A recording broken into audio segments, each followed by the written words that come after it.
Hey, how's it going? Marsha the Great here. The reason why I'm introducing myself as Marsha the Great now is because there's something that I need to tell you about a friend of mine, Pauline Chung, who's also a TI. Now, um, I sat in with an appointment with her with regards to her psychiatrist, Dr. Joshi, and essentially what I was doing there was I was in a video call with her, and I was in a video call with her discussing her treatment because despite having only one incident of attempted suicide, even though she was pushed off a bridge, she did not jump off it. Um, as she, even though she had only one instance of attempted suicide, um, basically she had been put on medications, unnecessary medications, for years on end, for quite some time. Okay, so like I think it was since 2022, probably even longer than that, where she had been subject to unnecessary injections. um I'd also attended a meeting with her before that where I was talking to another doctor that she was seeing, and I was talking with this other doctor that Pauline Chung was seeing over the phone. So I definitely think it might be longer than 2022. But there are a couple of meetings where I've sat in with Pauline Chung and discussed her medications with her. Now, where Dr. Joshi is concerned, I'm going to bring it back forward to November 13th. Um, he talked about how she had, paranoid schizophrenia. So I was challenging him. I said, first of all, do you have any brain scans to ascertain whether or not she has paranoid schizophrenia? Have you done any DNA tests? Have you done any genetic tests to ascertain whether or not she has paranoid schizophrenia? And then he said, no. I said, have you done any research with regards to the Frey effect, or with regards to gang stalking as a whole, or with regards to the directed energy weapons that are advertised by um, multiple defense companies? I think I said something along those lines anyway. And he started saying, no, no. And I said, what worries me is that you're basically saying that Pauline has relapsed where there's no proof of her relapsing. And you're basically making all these assumptions just for her to remain on injections when you don't know for sure what her diagnosis is, what her state of mind is. She's had repeated sectionings, even though there have been no prior inciting incidents for her to end up in sectioning, right? So I really challenged this man. Like November 13th, really challenged him, right? And then that was November 13th. November 13th, I challenged him. And what he did was he invited me back. He invited me to look at Pauline's medical health records. He invited me to do that. He invited me to look at her records and then come back um, on December 18th. So he said, look at her medical records, come back December 18th, and then after you come back December 18th, we will discover what's going on with the medical records then. Okay, so that was that. So leading up until that point, there were already problems with Pauline's medical records. First of all, I only get images, so that means our communications have been hacked. Second thing is that on the day of Pauline's appointment, Dr. Joshi goes back on his word. Okay, Dr. Joshi goes back on his word December 18th, citing that if Pauline absolutely insists on having me there for the CTO meeting, for her CTO meeting, over the phone, then he's not going to go through with the meeting. Then he's not going to go through with the CTO meeting. And her advocate reminded Pauline that if Pauline refuses the CTO meeting without me being present there, then it would be then it would be in violation of a CTO agreement or something like that. Essentially, if Pauline refused the CTO meeting, it means that Dr. Joshi had grounds to section her. So basically what he did was coercion and blackmail. Basically, this man said, if Pauline has me on the phone during the meeting, then he's not going to go through with the meeting. And then if he doesn't go through with the meeting, that means he can write her up to get sectioned again just for not complying with the CTO. So he coerced her after he promised me that I could sit in on the next meeting after reading the medical records. He basically reneged on his promise, right? That's the first thing he did. And the second thing that he did was he basically blackmailed Pauline into, into attending the CTO meeting, without me so that he could continue injecting her, because he knew that if I was there and I was challenging him on his behavior and on his diagnoses, then he wouldn't have a leg to stand on, because he didn't have a leg to stand on the last time I spoke to him. So that's what happened with Pauline. Now, why is this relevant to me as a targeted individual? The reason why it's relevant to me is because it's on this same day and the same evening that I had that almighty fucking crash out. Now, I want you to stay with me here. When I interviewed Pauline Chung, when I interviewed her in Kent, you can go and look at that interview on Marsha the Great. It's one of the more popular videos. Okay. When I went to interview Pauline Chung, I was racked with pain. I think on the lower back. I get it so often, I forget now. I was completely racked with pain in my lower back, to the point where I was screaming in agony, just making turns. I was in absolute agony, just fucking screaming the whole time I was on the train. Because what they figured is, if I'm in pain and, I'm in too much pain to actually attend the meeting, then the interview with Pauline couldn't continue. Now, if you've seen the interview with Pauline, you'd know exactly why they wanted me in too much pain to attend that interview. If you've seen that interview, you'd know exactly why they didn't want me with her, right? And it's the same instance here. Because I'm getting too close to the truth with regards to Pauline and I'm supporting her too much, I'm not just getting my own gang stalkers, I'm getting hers on top of that. Do you understand what I'm saying? So it's not just my gang stalking that I'm dealing with here. It's also Pauline's gang stalkers that I'm dealing with. And then on top of that, we have to consider what was going on upstairs. Now, as much as I have cussed these people out, and quite frankly, I don't regret it, it occurs to me that these people were also hit with weaponized frequencies, and that's part of the reason why they couldn't sleep, and that's also part of the reason why they were unnaturally aggressive. You guys heard the video footage. Now, they're usually loud and they usually do taunt, but there was a particular aggressiveness in the way that they were behaving that usually isn't there. They're more aggressive than normal. It's not like I haven't cussed them out before. I've cussed these people out before. I've cussed the children out before. And even though they've been loud as fuck, they have done that before. This was on another level of violent, which meant these people were also being bombarded with weaponized frequencies right along with me. So the idea was to bombard these people upstairs with weaponized frequencies and me so that we'd end up fighting. Do you understand what I'm saying? So we'd end up getting angry and I'd end up being sectioned as well. That was the whole point of these weaponized frequencies being used on me, so that I would be, tempted to do something reckless. I did do something reckless, right? So I'd be tempted to do something reckless, which I did do.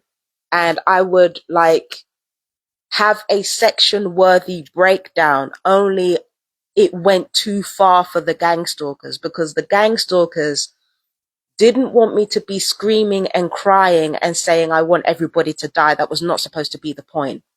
It was not supposed to be the point that I was saying I wanted everybody to die.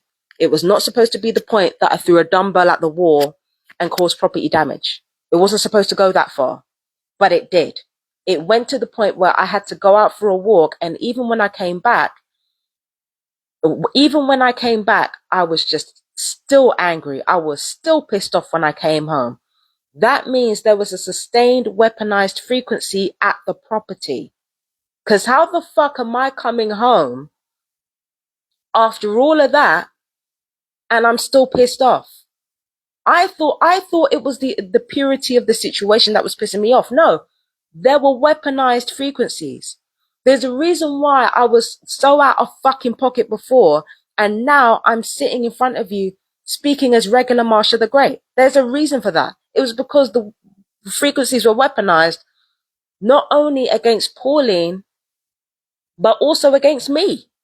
Dorset police, it seems, and Sussex police might be linked here, or Dorset police might be working with other businesses here in Brighton, because Brighton is along the coast, Bournemouth is along the coast. You know what I mean? So it could be that, but yeah, like Pauline Chung's gang stalkers are all over my shit. In fact, I think they've even hacked me at one point. I think they've hacked me several times. They've been all over my shit. So that's what's responsible for everything. And if I'm going to be completely honest with you, I think these people up here, even they knew something was wrong, because even they knew something was wrong. And I don't think they could put their finger on it. They knew something was wrong. And I think they might have even put their finger on it before I did, because I'm like, I'm so caught in the anger, so caught in the rage, that it never fucking occurred to me that it could be weaponized frequencies. Do you understand what I'm saying? So that's what I'm getting at here. Everything that's happened is because of the Pauline Chung meeting that I was supposed to have. That's actually what happened. Only it went too far. Now everybody's scared for their lives. Now the intelligence services behind my gang stalking and behind Pauline's gang stalking are worrying a little bit. Now they're trying to put a brave face on it. They're trying to make fun of the situation. They're trying to put a brave face on it, but they're fucking worried. They're fucking worried because they know I'm not the one to fucking play with. Now I'm starting to understand why the police can't be called and why the ambulance can't be called. Because from time the police and ambulance are called, even though I went online and explained everything, yeah, that's when all bets are off. That's why emergency services can't be contacted. Because I was wondering, I'm going online talking all this shit. Why haven't emergency services been contacted yet? What's going on? That's why. Because Dorset police are involved. Because Dorset police are involved. Like, Pauline's perps are so fucking stupid. Now they're getting involved in my shit. And I'm not like Pauline. Pauline is a powerhouse. Don't get it twisted. Don't ever let it get it twisted. Sorry. Don't ever get it twisted, right? She's a powerhouse, but she's very small. She's very small, and she's had a lot, the brutalization that woman has been through because of it. She's very small and very fragile physically. So as strong as she is as a person, she's very small, she's very fragile. People don't really fear her because she's a small, Asian woman, right? She's Asian British, but she's a small Asian woman. Big black woman over here. People are already scared of me because of how dark and big I am, right? So on top of that, you've got a big, dark woman with weaponized frequencies, with a running, already somebody known to have a short fuse. Now you've added that into the mix, combined with the fact that I really don't give a fuck whether anybody sections me or not.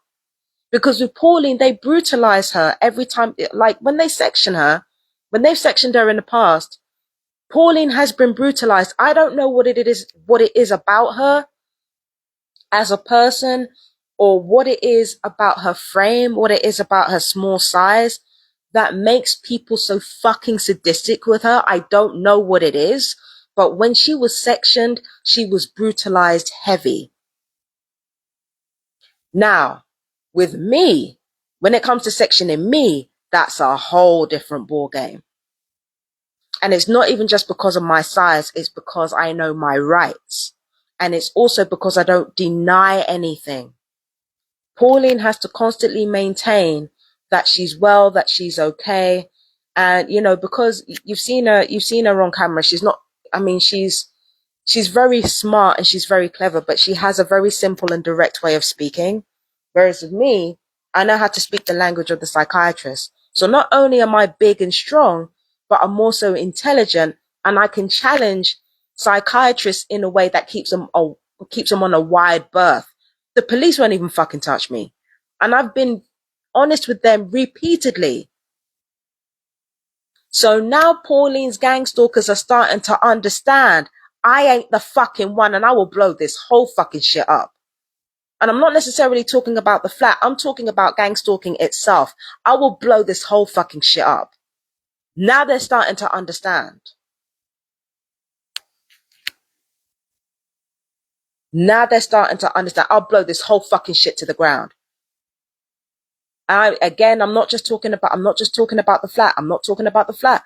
I'm talking about gang stalking as a whole. Because if these motherfuckers are killing me, I'm going to make damn sure they know the difference between killing someone and someone going out on their own terms. I'm going to make damn sure they know the difference. And like I said, I might fear death, but it doesn't mean I won't use it to my advantage. It doesn't mean that I don't know how to work people's violence and work people's nerves and work people. Like it really doesn't mean I don't know how to manipulate people on a certain level, you know. Because every time I lose, I win. I know how to use my vulnerabilities to get what the fuck I want out of a situation on top of my strengths. So I'm a whole different kettle of fish. And I feel like Pauline Chung's gang stalkers are starting to find that shit out very quick. They're even dumber than mine, if that's possible. Her gang stalkers are even dumber than mine. Like that's unimaginable. Unimaginable that they're stupider than my gang stalkers. That takes some beating. That, you see, the whole thing with Pauline, that's why nobody can call emergency services, or if they have, they're keeping it quiet. That's why. And also, I think pressure has been put on the people using the frequency weaponry. Pressure has been put on them to scale it down. That's another thing that I think is going on. Pressure has been put on them now to scale it down because everybody around here is getting scared and they know I don't play. And they know I understand what Dorset Zong actually is. Dorset Zong. You're literally trying to destroy a person without getting caught. That's what it is. And if somebody's killing me, you heard me say it several times, if somebody's killing me, if somebody tries to kill you, you kill back. Simple as. I don't play that shit. And now Pauline's gang stalkers are starting to learn very fast. But if it's all possible, they're dumber than my perps. Way dumber. And because they're way dumber than my perps, they're also more audacious, which is great for short-term gain, which is great for causing pain. Like, what I notice is that the Brighton gang stalkers are dumber than the London gang stalkers. But, like, whilst they're more willing to cause physical pain because they get off on that shit, whilst they're more willing to cause physical pain, and more willing to go for the short-term gratification of seeing somebody lose their shit or seeing somebody in pain, like long-term, they're just not strategists. They're not strategists at all. They're just not good at the long term. They're not good at the long game. All they know is the short-term gratification of causing somebody enough pain to wild out. And that's all they know. Do you know what I mean? So it's easy to work them motherfuckers. They're easy to work. Perps round here, easy to work. Because they're not, I mean, it's not fair to say that all of them are not smart. It's not fair to say. I think a lot of people are very smart. But like, they're easy to work. Easy work. Easy to work, like, mentally and intellectually. even if they cause you a certain amount of pain and a certain amount of distress, like they did to me yesterday. And like I said, the gang stalkers last night, they tried to put a brave face on it by having smiling perps everywhere, trying to mock me, saying, oh, she's lost her temper. They were fucking scared. These perps were fucking scared. Do you understand? The perps are scared of me. The people behind the gang stalkers are fucking scared.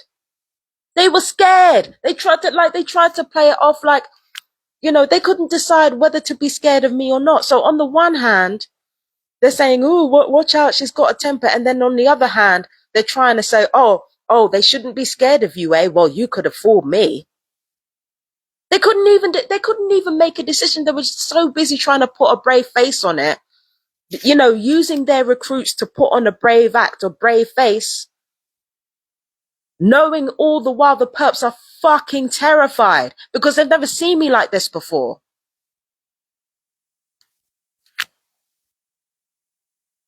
The perps were fucking terrified because Dorset police, Pauline's perps, they go for the short-term gratification every single time.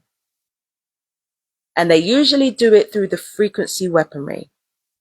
Just like these people down here in Brighton, just like my perps down here in Brighton, or the ones handling the directed energy weapons. They go for the short term every fucking time. Every time.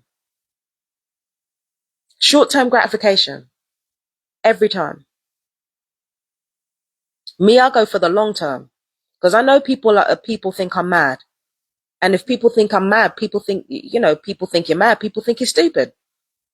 I could lay out my entire plan. Like, I could have a diabolical plan and have a whole monologue and everything. And I could tell everybody exactly every step of what I'm doing and how it's going to work. And people would never believe me because they think, again, mad.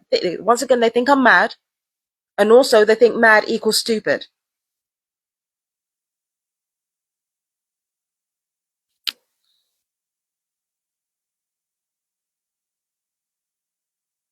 And Pauline's perps fuck with the wrong one because they get, like, again, people around here were fucking scared. Now they understand. Now they understand exactly what happens if them frequency weapons go up again.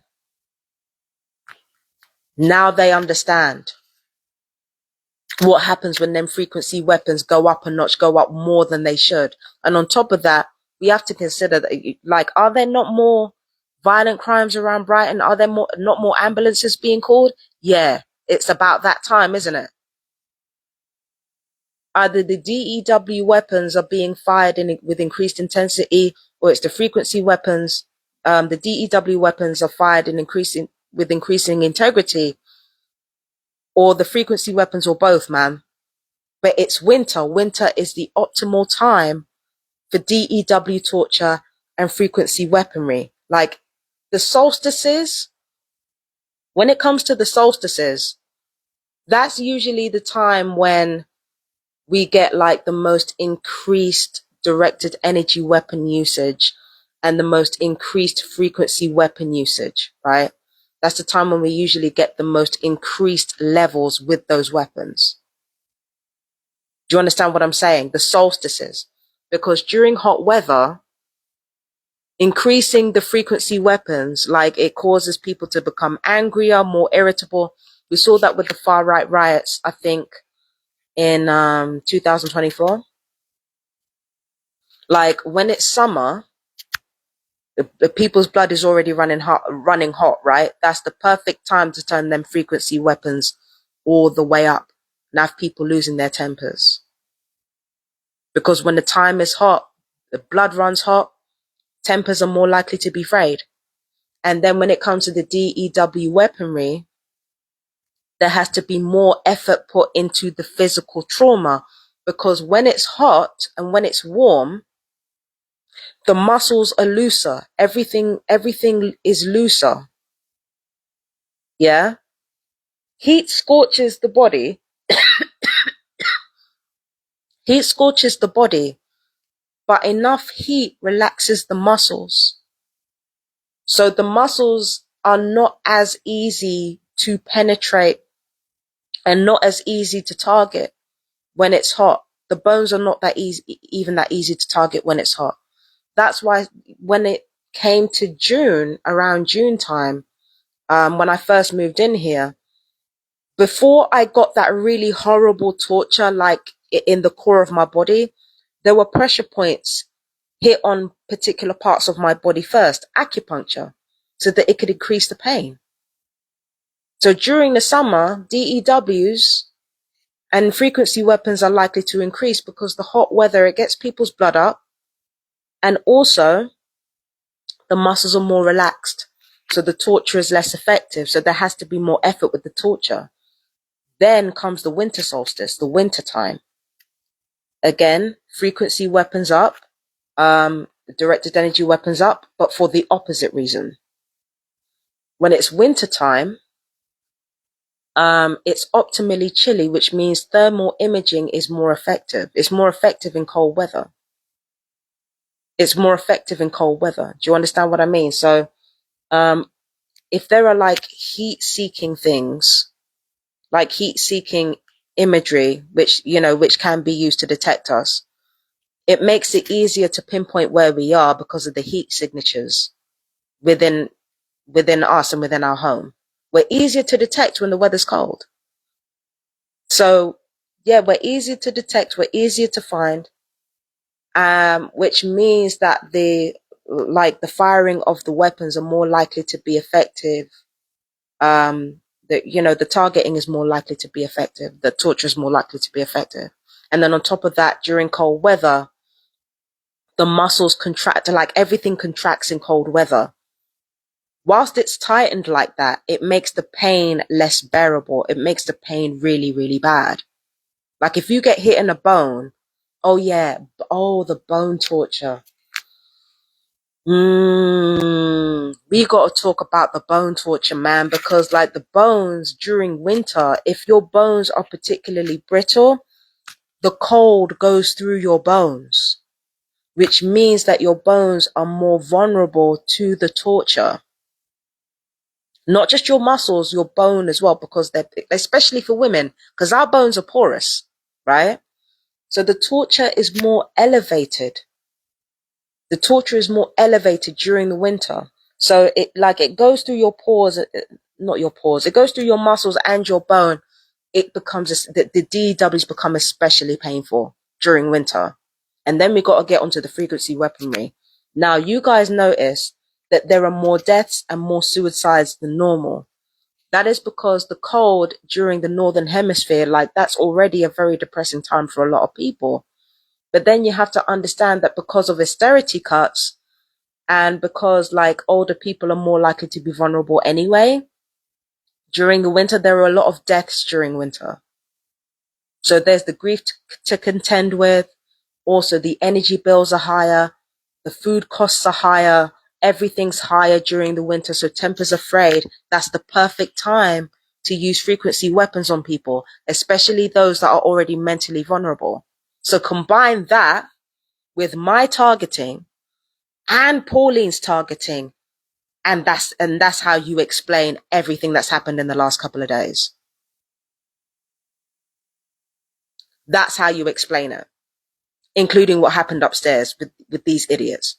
They got hit with the frequency weapons too, because their temper was on a level like, again, they stalk me and they bother me anyway, but it's like it was on an extra added level. You could hear it. It was on an extra added that was not them.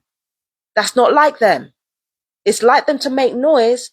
It's like them to be fucking annoying, but on that level? And in defense of your kids, come on, man. I've said some wild ass shit about your kids before. Way wilder than that. They were targeted as well. This whole property was targeted.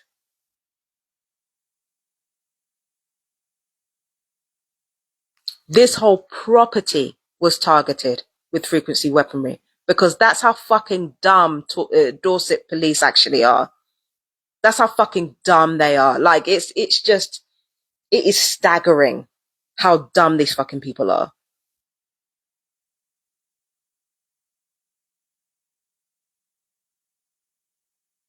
So yeah, I've been expecting emergency services for the last couple of days now. They still ain't here yet. There's a reason why they're not here. Imagine me explaining this shit to them. Imagine me not only confessing to everything, but confessing why. That's going to be an interesting conversation. Imagine me telling them that the same people doing this to me are the same people covering up for child trafficking. That's a very interesting conversation. That's why nobody said anything. Because, fuck.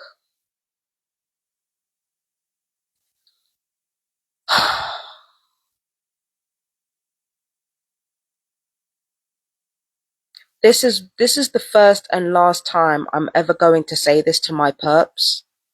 I'm sorry. I'm sorry. To find out that you have to cover for pedophiles and for child traffickers on behalf of Dorset police, the fact that you were weaponized in the midst of this shit, especially when you have children yourselves, I'm sorry for that. I am sorry. I am sorry. That's it's disgusting. It's disgusting, and that should never have happened. I'm sorry. But now you understand exactly what you're dealing with here. And as for potentially, well, I don't know about that, but I am sorry that you ended up like low key and indirectly having to cover for child trafficking. That's something that no parent should ever have to contemplate. That's horrifying, and I'm sorry.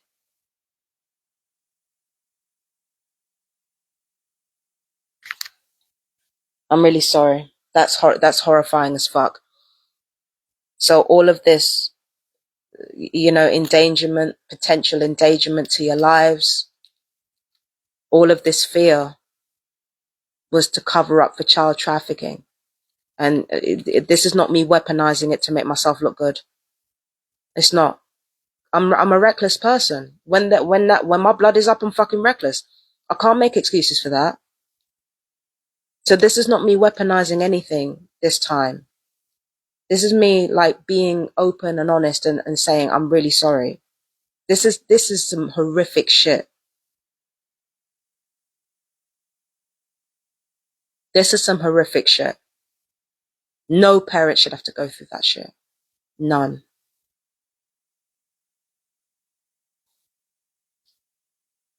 But as for you and me, we're at war. And unfortunately, you chose the wrong side. It is what it is.